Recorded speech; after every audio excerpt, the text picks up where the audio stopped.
আজ থেকে আবারও শুরু হলো দুয়ারে সরকার ক্যাম্প। ইতিমধ্যেই মানুষের মধ্যে একটা বিরাট সাড়া ফেলেছে এই দুয়ারে সরকার ক্যাম্প। লক্ষ্মীর ভান্ডার থেকে শুরু করে স্বাস্থ্যসাথী, খাদ্যসাথী প্রত্যেক প্রকল্পগুলোতে লম্বা লাইন দেখা যাচ্ছে। আজ থেকে শুরু করে 2 তারিখ পর্যন্ত চলবে এই ক্যাম্প। উপস্থিত ছিলেন বোরো 8-এর চেয়ারম্যান তথা 90 নম্বর ওয়ার্ডের পৌর প্রতিনিধি চৈতালি চট্টোপাধ্যায়। মানুষ অনেকদিন ধরে চাইছিল যে কবে দুয়ারে সরকার শুরু হবে, কবে দুয়ারে সরকার শুরু হবে। মমতা বন্দ্যোপাধ্যায় এটা বুঝতেই পারে যে মানুষের আবার দরকার। এতগুলো ক্যাম্প হয়ে গেছে, 19-20টা ক্যাম্প হয়ে গেছে, তারপরেও কিন্তু মানুষ চাইছে যে দুয়ারে সরকারটা হোক।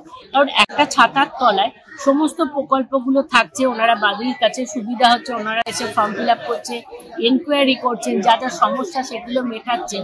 তাই এটা তো মমতা বন্দ্যোপাধ্যায় আমাদের সারা বছর ধরে মানুষের পাশে থাকে, এটাই তার প্রমাণ। 24 থেকে 2 তারিখ অব্দি আজ থেকে প্রথম স্টার্ট হলো, সারা বাংলায় আজকে থেকে স্টার্ট হলো।